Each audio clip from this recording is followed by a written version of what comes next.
देश को ऐसा नहीं लगना चाहिए कि छात्र व जैन जी अपनी समस्याओं को दूर करवाने की बजाय आए दिन ये लोग उनकी राजनीति में ही बुरी तरह से फंसते जा रहे हैं।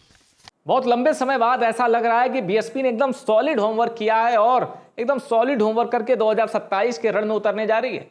पहले आकाश आनंद हाथरस में रैली करते हैं, जनजी पर फोकस करते हैं, अखिलेश यादव और राहुल गांधी को अंकल कहते हैं, योगी आदित्यनाथ की सरकार को कहते हैं कि ऐसा लग रहा है जैसे यहां गुंडा राज चल रहा हो, सब पर अटैक करते हैं। और उसके बाद 4 बार उत्तर प्रदेश की कमान संभाल चुकी बहन जी आती हैं और जेनजी शब्द का इस्तेमाल करती हैं। भले ही ये जो एक परिवर्तन आया है ये जंतर मंतर की देन हो सकता है, लेकिन कम से कम उस वोट बैंक को अपील बड़ी गंभीरता के साथ बीएसपी ने की है। और याद रखिए, ये जो जेन अल्फा है ये तो वोट दे ही नहीं सकता, क्योंकि 2010 से 2024 की जनरेशन जेन अल्फा है। 2010 में भी जो पैदा होगा वो 16 साल का होगा 2026 तक, और 27 तक 17 साल का होगा, तो वो तो वोट नहीं दे सकता। लेकिन जेनजी वोटर है और जेनजी पर अपील की है बीएसपी ने। अब सवाल ये है कि जेनजी क्या बीएसपी को वोट देगा? अब जाहिर सी बात है, जेनजी 10 सालों से देख रहा है कि भाई उत्तर प्रदेश में बीजेपी की सरकार है और 12 साल से दिल्ली में, मतलब केंद्र में। उसने और कुछ पिछली सरकारों को देखा नहीं है, उसकी स्मृतियों में पिछली सरकार नहीं है।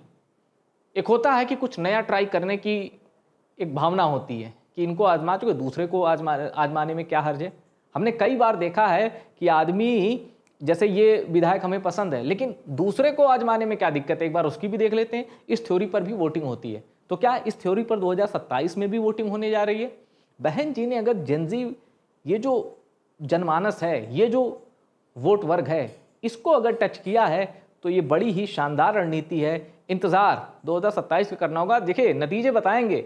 लेकिन सबसे पहले मैं आपको बहन जी की वो अपील सुना देता हूं जिसके सेंटर में है जेनजी। दिल्ली के जंतर मंतर पर अभी कुछ दिन पहले कॉकरोच जनता पार्टी का छात्रों, नौजवानों, जैन जी आदि की समस्याओं को लेकर आंदोलन छिड़ा, तो फिर वहाँ इनके इस आंदोलन को कांग्रेस व इनके सहयोगी दलों ने हाईजैक कर लिया, जो किसी से छिपा नहीं है। बहन जी कह रही हैं कि जंतर मंतर के आंदोलन को राजनीतिक दलों ने हाईजैक करने की कोशिश की।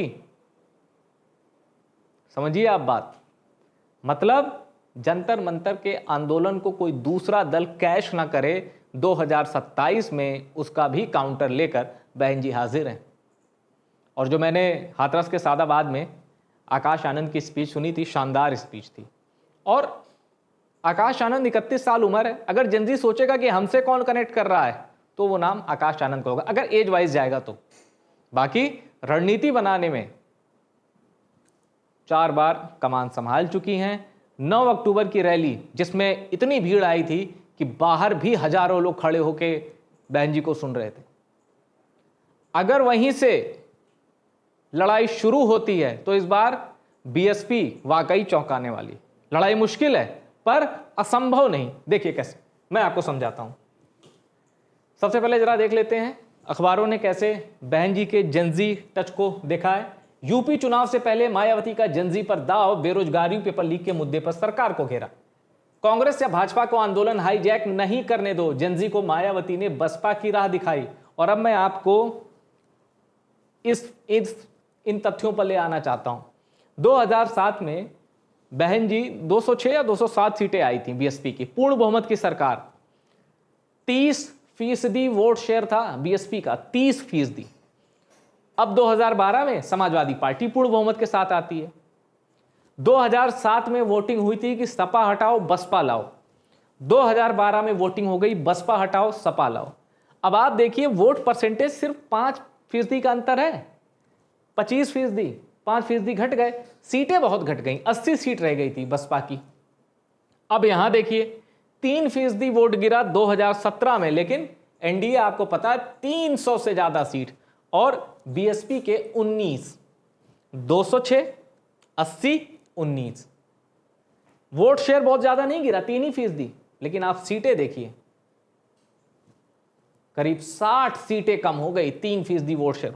अब 2022 जब बीएसपी के सिर्फ एक विधायक बने, वो भी रसड़ा से दिवंगत नेता उमाशंकर, और यहां ये मैसेज चला गया कि हर 8वां वोटर आपका है। ये गैप थोड़ा बढ़ गया, अब इसी गैप को कवर करना है। इस गैप को कवर कौन करेगा? जेनजी वोटर, जो 10 साल से एक ही सरकार देख रहा है, उसके सवाल होंगे, उसकी परेशानियां होंगी, वो देखेगा विकल्प।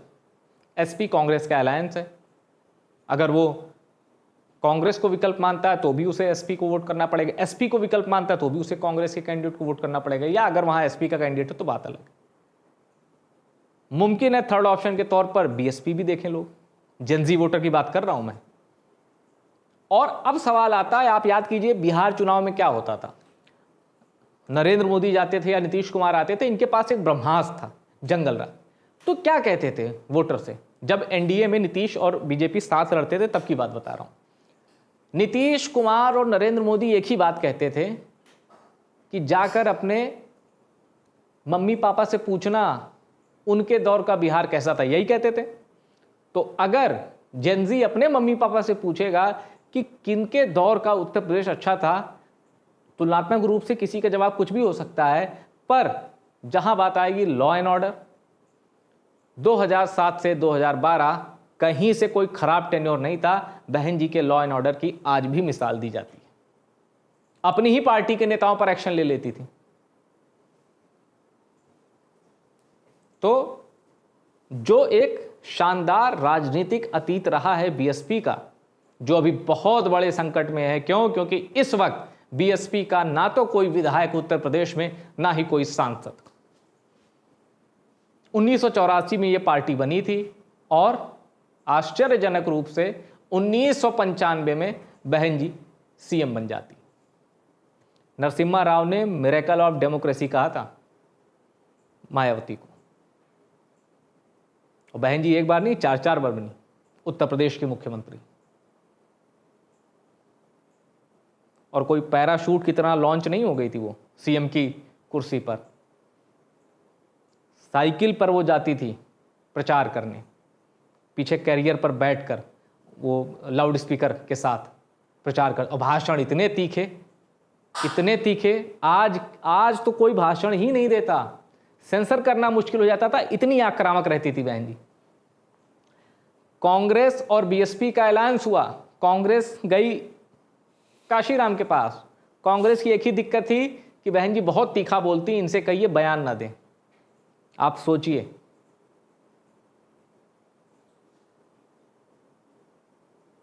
ये सब पुरानी बातें हैं, इन बातों के आधार पर वोट पड़े ये भी जरूरी नहीं, लेकिन हर राजनीतिक दल उम्मीद के सहारे लड़ाई लड़ता है और मेहनत करता है।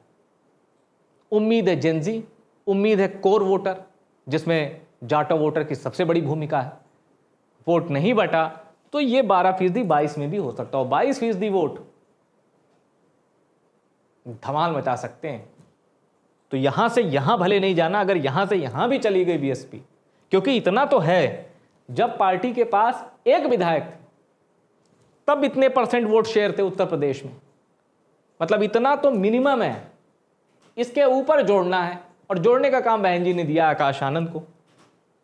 मैं फिर कहता हूं लड़ाई बहुत मुश्किल है, एक तरफ एसपी एक तरफ बीजेपी, लड़ाई बहुत मुश्किल है, पर राजनीति में असंभव कुछ नहीं, और बीएसपी के लिए तो बिल्कुल नहीं। वोटर को यह मैसेज जाना चाहिए कि हां, आप वोट जिसको दे रहे हैं वो तीसरे नंबर की पार्टी नहीं बनेगी, वो या तो गेम चेंजर बनेगी या फिर वाकई सबको चौंका देगी। यह भरोसा वोटर तक पहुंचाना, वोटर तक डिलीवर होना चाहिए, तभी, और कोई भी दल हो, जब वोटर को यह लगेगा कि हम वोट जिसको देने जा रहे हैं इसी की सरकार आएगी, तो वो और लोगों को भी मोबिलाइज करता है। 27 में इतना आसान चुनाव नहीं होने वाला किसी भी दल के लिए। मैं ये कह दूं कि मेरा अभी भी मानना है, मेरा निजी तौर पे मानना है कि लड़ाई में एसपी और बीजेपी आगे हैं, लेकिन मुद्दा कब बन जाए game changer, silent voter vocal हो जाए, अपने साथ लोगों को जोड़ने लगे, कुछ भी हो सकता है। पीएसपी को हल्के में लेना हर राजनीतिक दल की भूल होगी। इस वीडियो में इतना ही। वीडियो पसंद आया शेयर करिए और टॉप सीक्रेट को सब्सक्राइब शेयर करते रहिए।